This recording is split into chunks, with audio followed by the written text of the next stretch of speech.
start recording.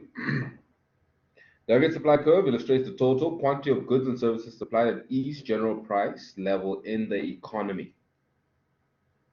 In contrast to the AD curve, we distinguish between a short-run AS curve and a long-run AS curve. In the short run, the AS curve slopes upward from left to right, as in figure 19.1, but in the long run, the long run AS curve is vertical.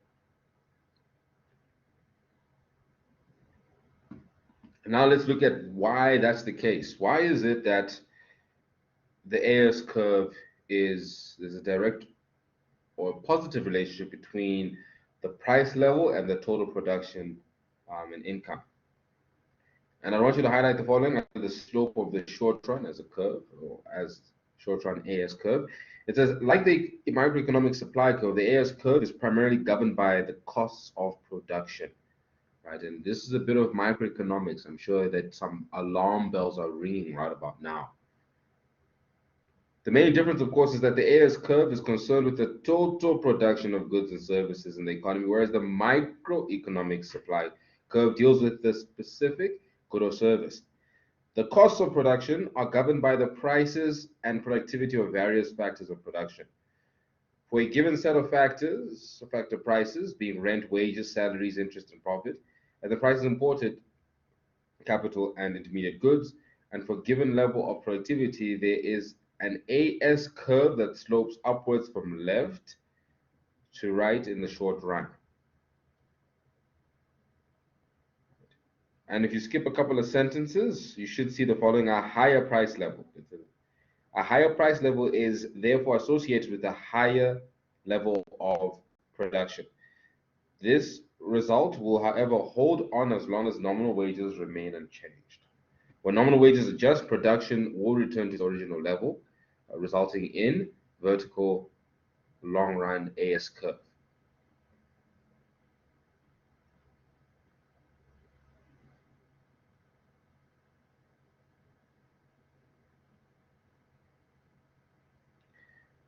Basically here, what they're trying to put across, ladies and gentlemen, is at the end of the day, when it comes down to your AS curve, which is on the board as we speak, your AS curve, this has to deal with your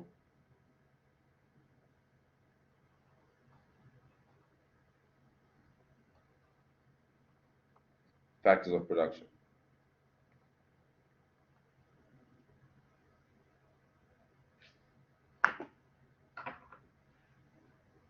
And if the price level, in this case, increases, right? And remember, we're talking about nominal, not real. The price level increases. It essentially means that we're able to have more income and therefore more production. But if, however, we get to a point where your real wages or your factors of production begin to increase, then obviously when it comes to your factors of production, things become a bit more expensive, and thereafter we're not necessarily able to supply as much as before. Now, in regards to your slope, in table 19.2, and this looks very familiar, I'm sure, it talks about price level increasing and price level decreasing. And when there's a price level increase, there's an upward movement along the curve. When, however, there's a downward movement along the curve, we realize that the price has decreased. But let's get in a bit deeper. Let's have a look at your 408, the position of the curve. And now we're looking at shifts of the curve and the like. You'll find underneath that bullet point the following. It says the position of the AS curve is determined by the availability, prices, and productivity of the factors of production and other inputs in the production process.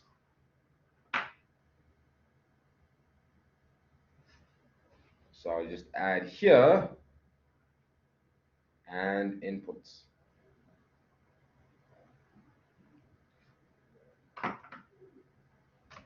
And inputs.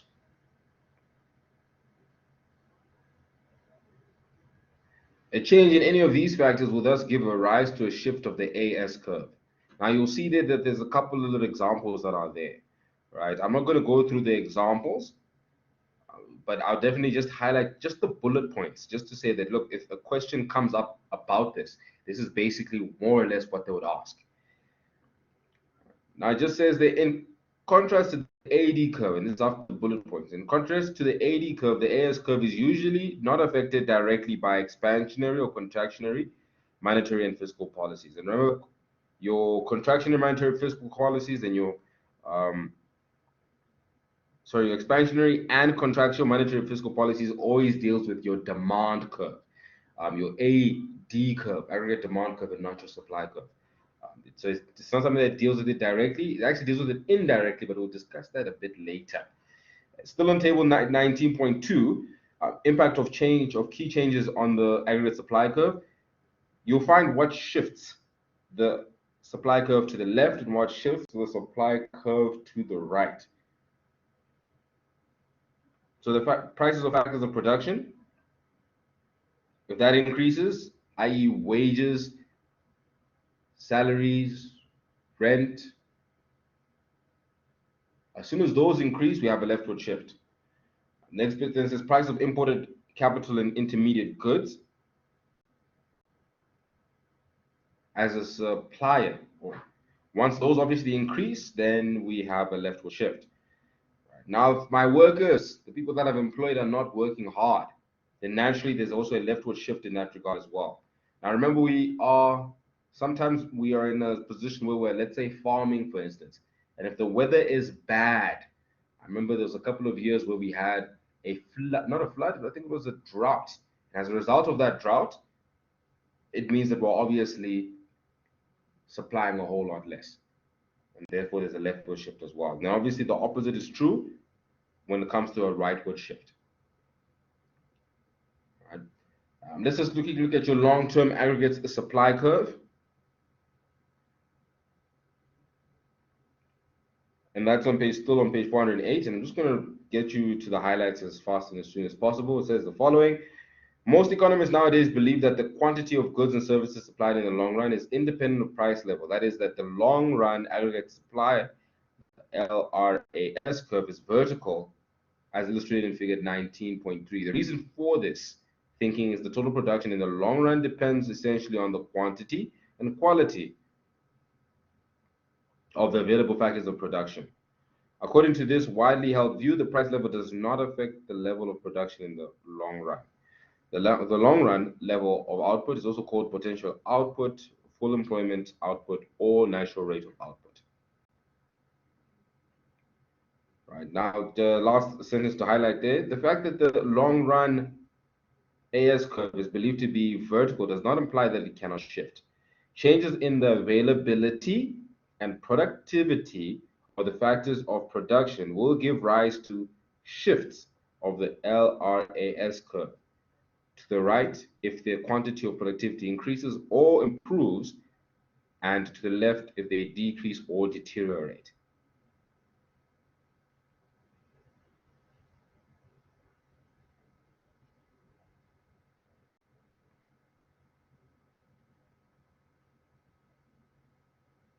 Guys, are there any questions yet? I know this is a lot taken for now, but are there any linkages that you're actually having with microeconomics in that regard, or we're doing just different languages? Let me a different language or different wording. Let me just know. Give me a thumbs up. Okay, a little. That's fine. That's where it all starts. Everybody else in the group, give me a check-in to say, okay, I'm understanding versus, man, I'm completely lost. Maybe with time I might understand.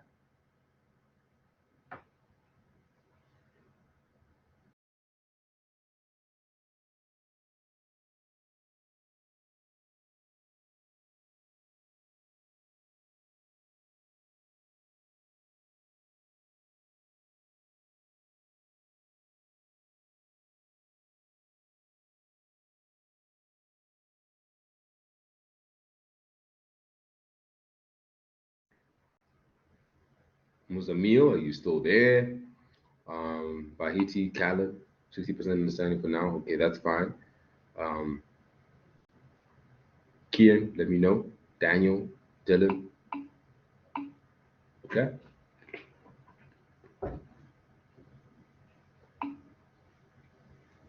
Not a problem. Not a problem. Vanya and Sam, I hope that you guys are also well in that regard. I'll keep it going.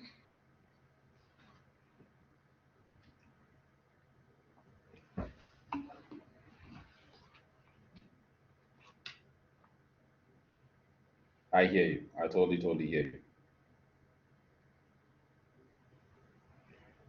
Totally hear you. Oh, snap. Sorry about that. But we are glad that your house is hasn't been burnt. Rather have lack of electricity as opposed to no house. I hear you, Vanya. I hear you. I hear you.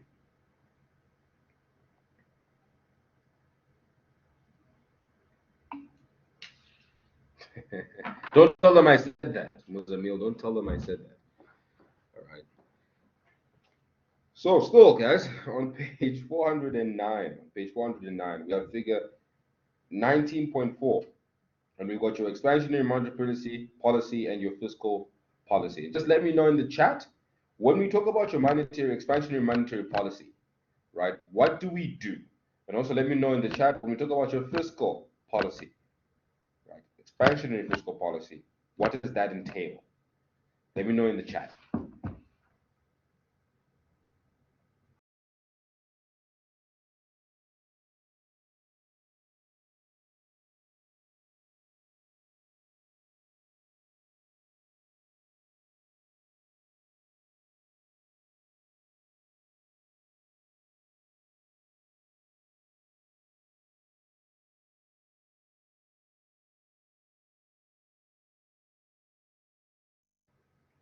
I'll just repeat that again.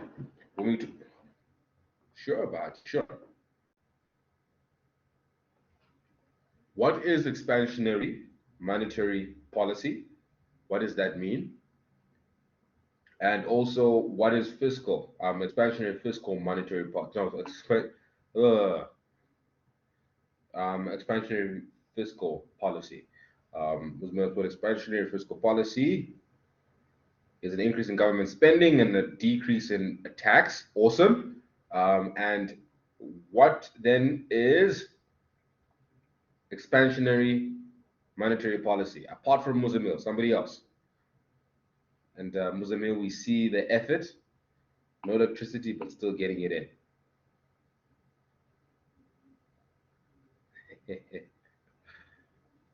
I hear you, Preston. I hear you.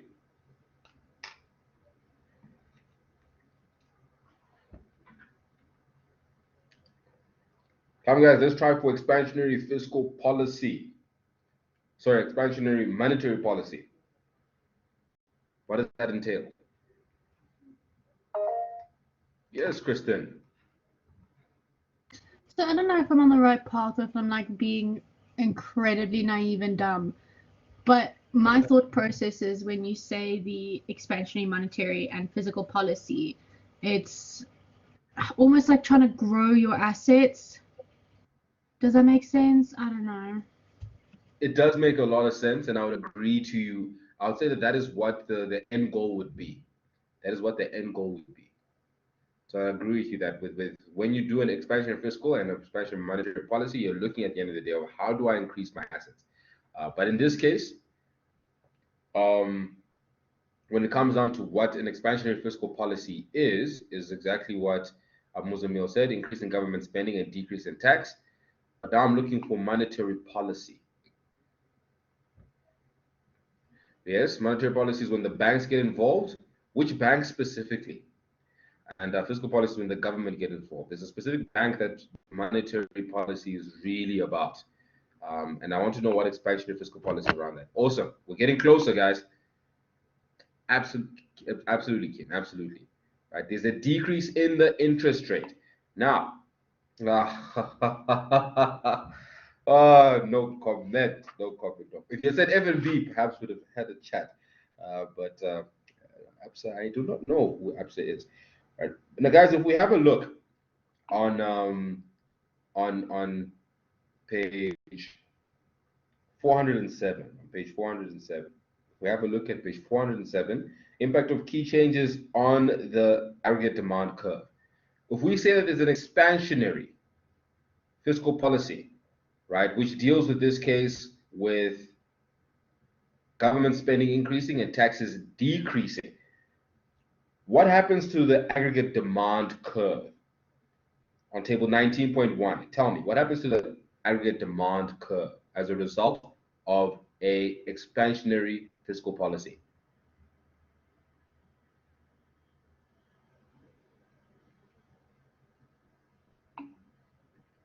Absolutely, Kristen. Absolutely, absolutely. You can take the question mark away. Don't worry about it. You got this, right? So we realize it's a rightward shift. But now let's look at an increase in the monetary fiscal policy. Absolutely, Bahati, and we're coming to that. We're coming to that. You're reading ahead. You're reading ahead, right? When it comes to your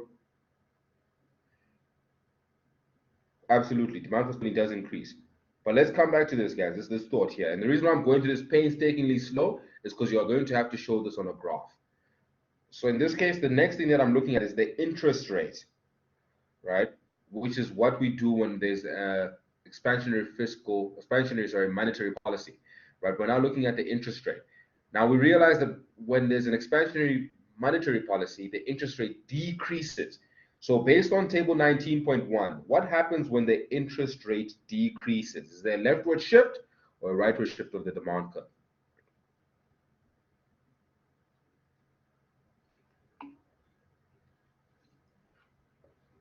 Muzamil says rightward, and I'd say he's 100% correct. Everybody else, what's your take? Let me see what you guys also came up with in that regard.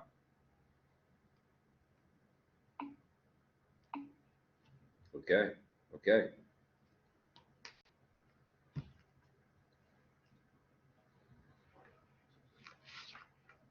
So the demand for speeding also increases.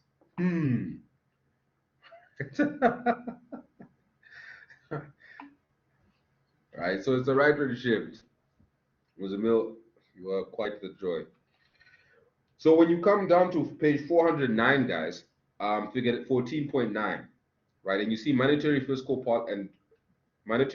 policy in the ADAS curve, you'll see that there's a rightward shift. And we have already indicated that we know that there will be a rightward shift because your expansionary monetary policy is the decrease in the interest rate, which causes a rightward shift. But also, your fiscal policy is government spending increasing and your taxes decreasing, and both of those also have a rightward shift of the AD curve, and therefore there's been a rightward shift. But here's the important thing, and this comes back to your point, Bahati, in this case, that the price level has increased. So things are now a bit more expensive, right? And therefore inflation can occur as a result of that. Even though total production and income have increased, so has price as well, right? Now, there's a positive in this, that the economy begins to grow, but the negative is that inflation comes with that. Let me know in the chat if you understand that. Give me a thumbs up.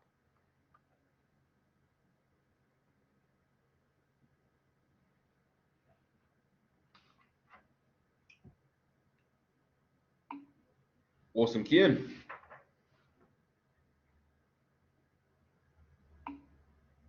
Good stuff. Good stuff. Good stuff. Good stuff.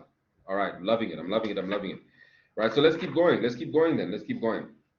On page 409, this is what I want you to highlight on page 409. And we're just going through the explanation of this. Page 409.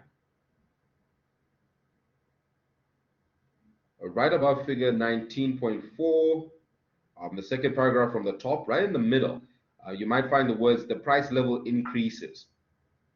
The price level increases. And I want you to highlight the following.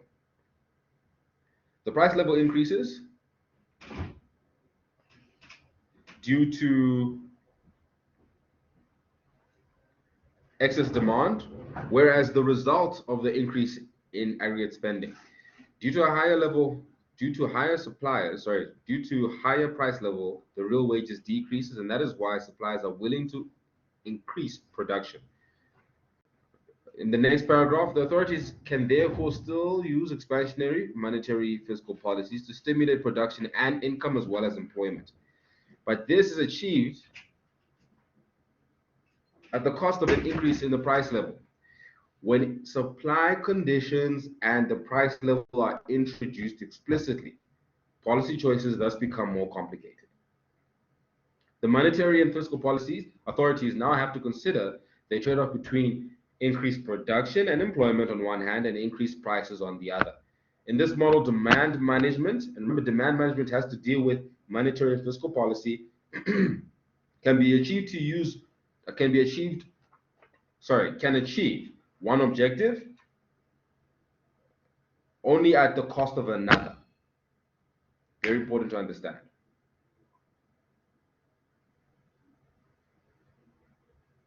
Then a couple of sentences below that, I think it's about 2 sentences or 3, it says when contraction in monetary and fiscal policies are applied, aggregate demand will decrease. And we already know that as well in figure 19.5. We just basically have, no, 19.5, sorry, that's the wrong one. We already basically know that because of the table 19.1 that illustrates what's a shift and what's obviously not a shift. Are there any questions? Let me know in the chat.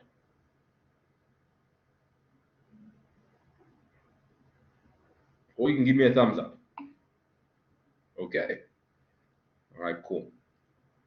Right, now we're going into changes in the short run aggregate supply. Short run aggregate supply. Now, what's important here, guys, is that if you look at figure 19.5, tell me what has shifted. And as a result, what has happened to the price level and the total production and income? Let me know in the chat. What has shifted? And as a result, what has happened to the price level and the total production and income?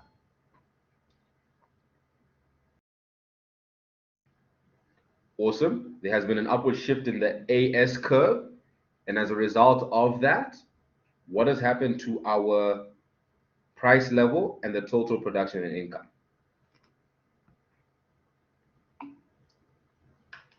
An increase in price. Absolutely, absolutely. I'm talking about total production.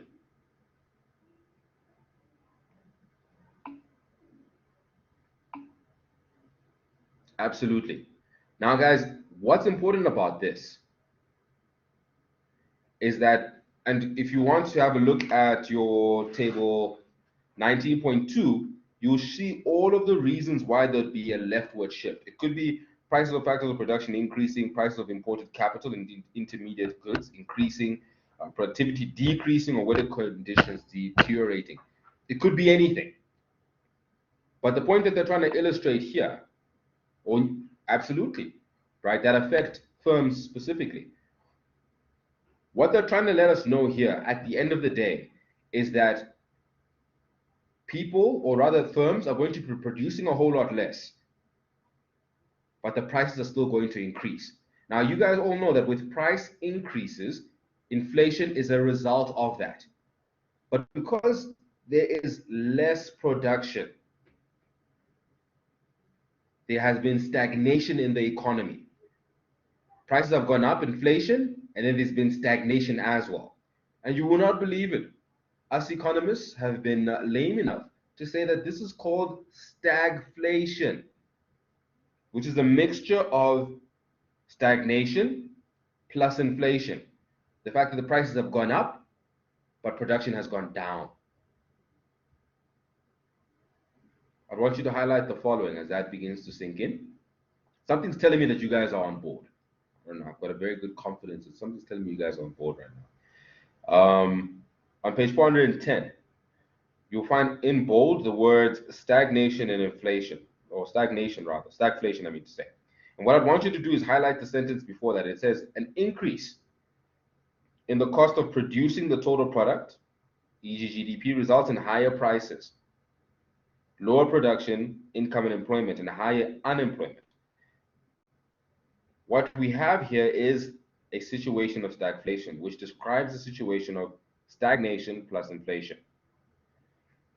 Such a situation caused by any other factor that causes the general increase in production and cost in the economy. This includes increases in wages and salaries without corresponding increases in productivity. Decreases in productivity, increased profit margins, and increases in prices of other important inputs. Upward shifts of the AS curve are often referred to as, and this is the important word here, adverse supply shocks. They present policymakers with a difficult situation. Expansionary fiscal or monetary policies will increase aggregate demand and therefore production, income and employment, but at the same time, the price level will be increased even further.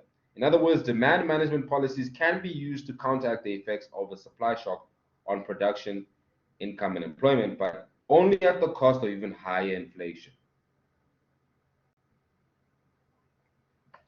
Sounds like we're in a consistent quagmire when it comes to our policies. Sure. Can they ask us a question in regards to profits? No, in this case, there'll be no profit. We don't look at profit in this case. No, in this case, that wouldn't be the case. Good question, Muzamil. That wouldn't be the case in this case. Thanks for asking. Basically, everything that they'd ask you in this one would have to deal with issues around table 19.2.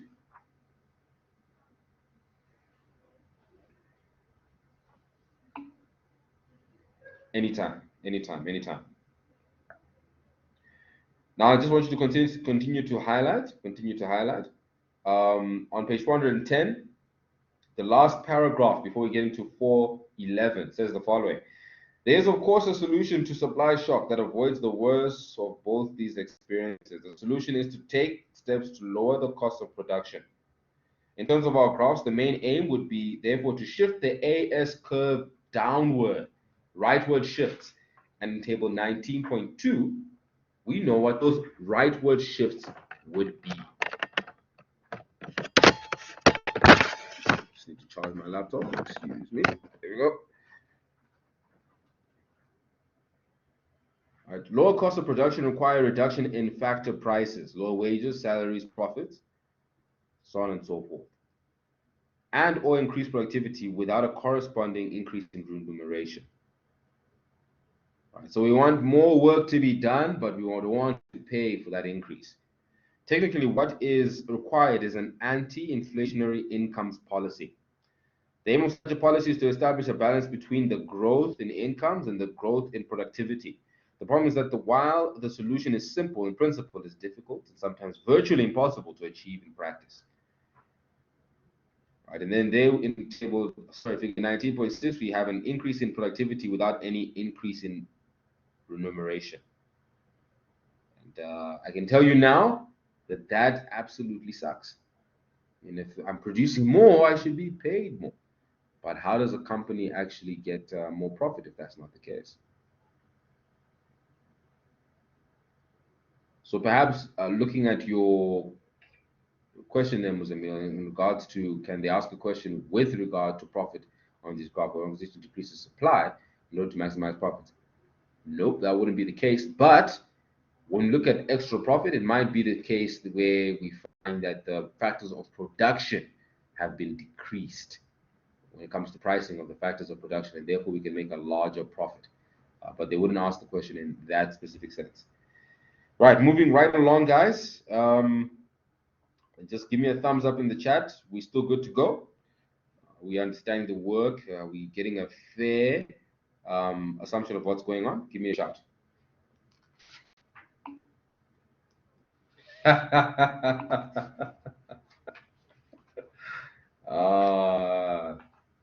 There's one thing I cannot fault this group on, it's the honesty. Definitely the honesty. Okay, the good news, guys, is that we're almost done with this chapter, and that means that at the end of the day, you can go home, look it through, and certainly begin to understand it in a bit deeper context. Let's keep going. On page 411, we have the monetary transmission mechanism. The monetary transmission mechanism. Already there, when we hear the word monetary, we're looking at policies around that, which deals with interest rates. Absolutely, absolutely, absolutely. All right, and here, guys, what we want to find out is how exactly does interest rates affect total spending, production, income, and prices in the economy? That's what we're trying to look at here. Now, you'll find on page 411, it says the links between interest rates, investment spending, and the rest of the economy. And I want you to highlight the second paragraph. It says a key of the transmission mechanism is the relationship between the interest rate I and investment spending, which is an important component of aggregate spending A and aggregate demand AD.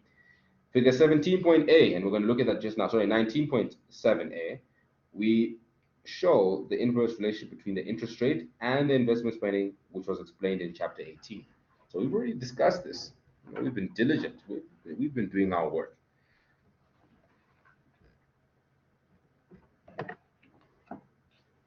Now, what's important here is understanding this monetary transmission mechanism in two different lights. In two different lights, right? We find that in the first specific instance, a change in interest leads to a change in investment spending, which leads to a change in aggregate demand, which then leads to a change in production and income, right? And you guys will remember this, and I'm just going to remind you, even though I know you already know this, this was the Keynesian model.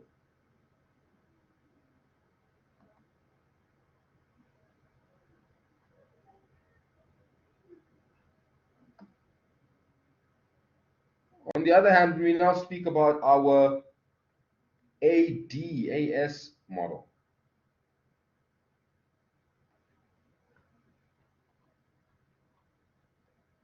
We realize that our monetary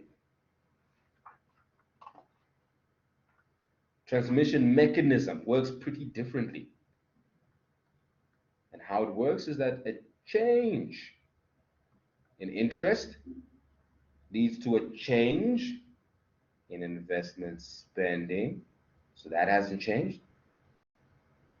And that leads to a change in aggregate demand, which then leads to a change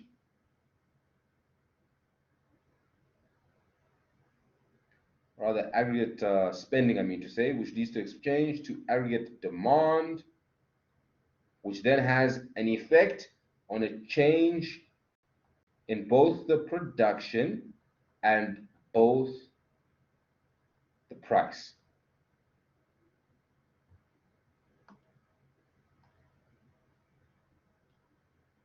These are the two differences between them. Now you'll find that these specific symbols are reiterated in the graphs on figure 19.7, right, where you find that in A, we talked about the interest rate decreasing, and as a result of it decreasing, in figure B, which was the Keynesian model, we had an increase in investment, which is autonomous to income, an increase in investment spending, and therefore there was a move from E0 to E1. Whereas when you look at C, where prices and wages are variable in our AD model, we find that an increase or decrease, in your interest rates leads to a shift in our AD curve from AD0 to AD1, which increases the price and also increases the income or total production. I know you guys are still with me. I know you guys are still with me. All right. Remember, now I'm just repeating stuff that you already know. On page 412, let's just highlight where this is said in the book so you get a better understanding of what's going on here. Right? You'll find the words in symbols written there. And it says that this chain of events or transmission mechanism can be summarized as follows. And we have our symbols there, which on the board as well. Let's look at the words, however. It says in words, a change in the interest rate leads to a change in investment spending, a change in aggregate spending, and a change in total production or income. The transmission mechanism that we have just explained is based on the assumption which prices and wages are fixed, right? And we have realized that. Let's go to the center of the page before 13, just before the in symbols on page 113. And it says the following: the monetary transmission mechanism with variable prices and wages can be summarized as follows. And we've already done the symbols, those are on the board, right? We summarized that, and summarized it well. Right? But what's important to look at would be the in words. Understanding this in words, it says a change in the interest rate leads to a change in investment spending, a change in aggregate spending, and a change in aggregate demand. The change in aggregate demand results in a change in total production or income, and a change in the price level. The split between the change in income and change in price depends on aggregate supply conditions of the economy, represented by the slope of the AS curve. Now, here are some two very important points. It says there are some crucial links in the monetary transmission mechanism. The first is the link between the interest rate and the investment spending. If changes in the interest rate do not affect investment spending, the chain breaks down. In other words, if investment demand is completely interest inelastic, illustrated by a vertical investment demand curve, a change in the interest rate will not have any impact on investment spending. Let's keep going. It then says, the second important link is the aggregate demand on the one hand and price level and total production on the other. When aggregate demand AD changes, the relative impact on the price and the level of total production of income will depend on the aggregate supply conditions. For example, if aggregate supply curve is relatively flat, the increase in AD will result in a relatively large increase in Y and a relatively small increase in P. On the other hand, if the AS curve is relatively steep, an increase in AD will relatively have a large increase in P and a relatively small increase in Y. The opposite will occur in both cases when AD decreases. Very important stuff there, guys. I couldn't further iterate it. Last bit there. To summarize, the smaller the interest elasticity of demand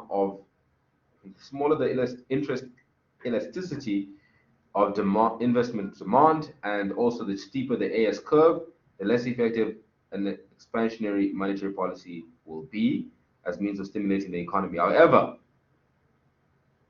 the steeper the AS curve, the more effective a contractionary monetary policy will be as means of combating inflation. Some new information mixed with the old. That's all that's happening here, guys. That's all that is happening here. Let's keep it going. So there's other links between interest rates and the rest of the economy. We're almost done, guys. Stay with me. It says when the South African Reserve Bank changes the repo rate, a number of variables are affected, including domestic interest rates, the quantity of money, expectations, asset prices, and exchange rates. And Bahati, I think that this is where we are going to be seeing quite a few similarities. On page 414, there's going to be some repetition here as well.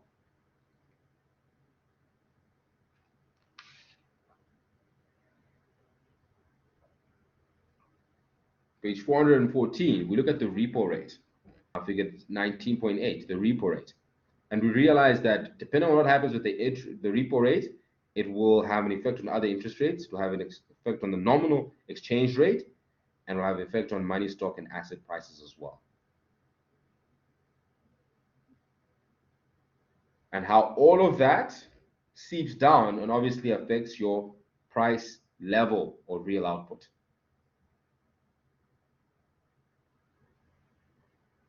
But what I feel is important and very good summary points would be the following. You see the bullet points, right? The first one being the interest rate channel.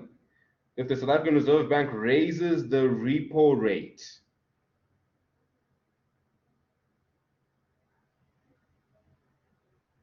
market interest rates increase, investment spending and consumption spending decrease, aggregate demand decreases, the relative impact on price level, and real output depends on the aggregate level AS conditions, and that's to do with the steepness of the AS curve. Right. Next bit, the exchange rate channel. If the South African Reserve Bank raises the repo rate, right? And once again, guys, this is work that we have done before. I promise you, it probably looks new now because of the added information, but it's been information that we've actually looked at. The market rates, interest rates increase. If foreign interest rates remain unchanged, there will be an increase in the net capital flows, stimulated by an increase in domestic interest rates. The rand appreciates against other currencies, exports decline, and imports increase.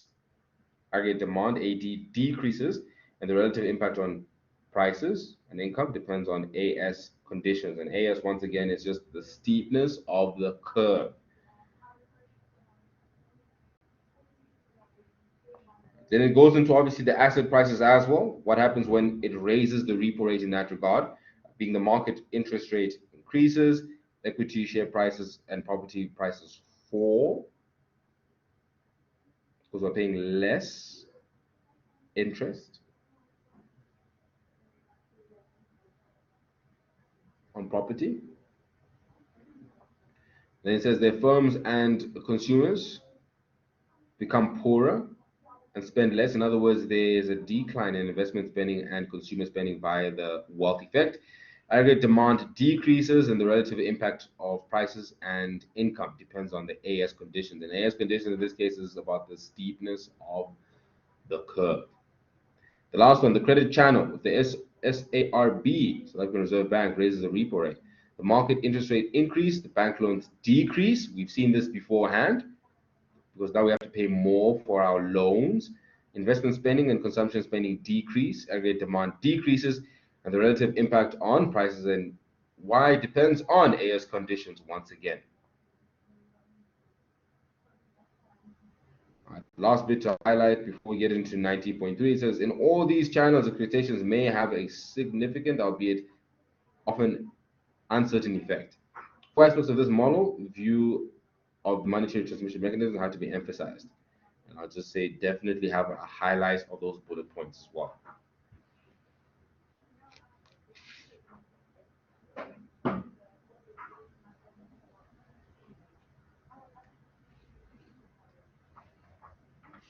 Right, 7 more minutes left, guys, and I will finish this. Got to finish this. It has the monetary and fiscal policy in the ADS framework. And remember, guys, we've actually gone through this. This is just more detail.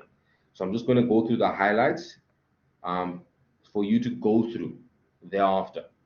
Right. So on page 415, right above the monetary and fiscal policy lags, I want you to highlight the following. It's on page 415. It will be under expansionary and contraction monetary and fiscal policies. Right above monetary and fiscal policy lags, that specific paragraph. Please highlight that. It says, when it is in principle always possible for monetary and fiscal authorities to influence aggregate demand in the economy, the actual outcome of monetary and fiscal policy depends on aggregate supply. As we have seen, a change in AD will sometimes have a relatively great impact on the price level. At other times, a relatively greater impact on the total real production and income in the economy. In practice, it also takes time to formulate and implement monetary and fiscal policies, while a considerable period may also elapse before these policies take effect. Now we can breathe in and breathe out because things only get easier from here, guys. Things only get easier from here. Monetary and fiscal policy lags, right? As you guys would know, as soon as there's a policy out there that has been implemented as a result, things take time to obviously implement. It's not an overnight kind of thing. Now it says there on page 415, right above the recognition lag bullet point, says 4 types of lag can be distinguished: the recognition lag, the decision lag, the implementation lag, and the impact lag. Let's go to the recognition lag. It says this is the lag between conditions in the economic activity and recognition of realization that the changes have occurred. Economic data do not become available immediately. It takes time. For example, to compile the national accounts. And we've seen this all the time, that this is not an overnight process. Things take time. There's no fast way around this. The next thing that we realize around this, guys, is the decision lag. So now we've recognized that, hey, something's happening in the economy. Now we need to do something. A decision needs to take place. And this decision, when it comes to the fiscal policy and the monetary policy, which is government orientated and South African Reserve Bank orientated, it takes time sometimes. It takes time. And under the decision lag bullet point, I want you to highlight the following. It says once it has been established what is happening, the authorities have to decide how to react. In the case of the fiscal policy, this means that ministers and officials, from different departments and eventually the cabinet have to meet to discuss matters and to consider various policy options. This also takes time. In fact, the most important fiscal policy measures are announced only once a year in the budget speech of the Minister of Finance. With monetary policy, the lag is generally more shorter. And that's because they meet even more, right? But now, after we're done with the decision, we're about to make the decision, we have to implement this, and this also takes time. Right? Under the bullet point there, it has implementation lag. It has once the decision has been taken, and it takes time to implement them. In the case of fiscal policy, government spending and taxes cannot be changed overnight. Very important to understand. A couple of sentences down, and we're down to fiscal policy. It says that in contrast, the implementation lag associated with the monetary policy is short. In fact, when the change in repo rate is announced, it comes into immediate effect. This, as in the case of decision lag, the implementation lag is much shorter for policy than for fiscal policy. We're almost done, guys. We're almost done. 416, still, the impact lag. When the policy measures are introduced, a further period elapses before they actually affect economic behavior. Okay. And what's also important in that is that you'll find the word outside and inside lag. The impact lag is often referred to as the outside lag to distinguish it from the first three types of lag, which together constitute the inside lag. Right? And this is obviously the delay from time and need for action arises until the appropriate policies are implemented. Outside lag being obviously the impact of what it is that we're about to do. On page 416, you'll also find a table 19.3, and it says lags associated with the monetary and fiscal policy. Please highlight that. I think that's a good description of what's going on.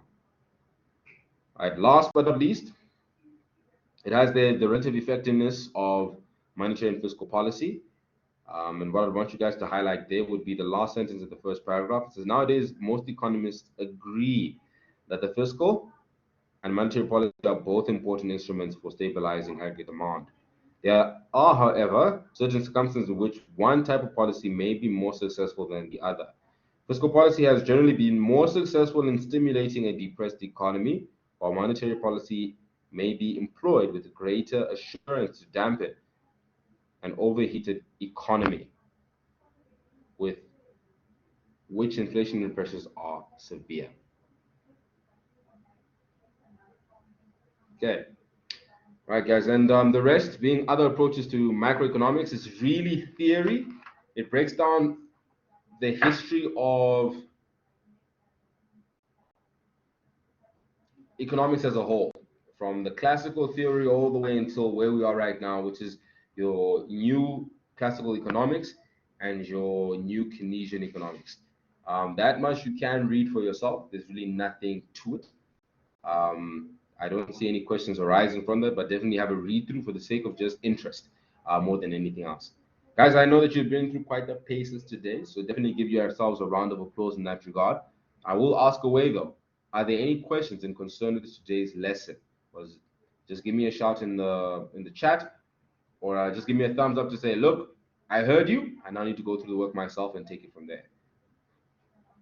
And yes, you may always be honest as possible. I hear you, man. I hear you, Mozambique. I hear you. All right, guys, it gets easier from here. That's the good news. It gets very easier from here.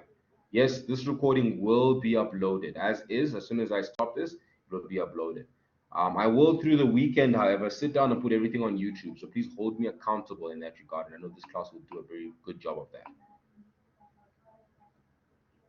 that. Exactly. Exactly.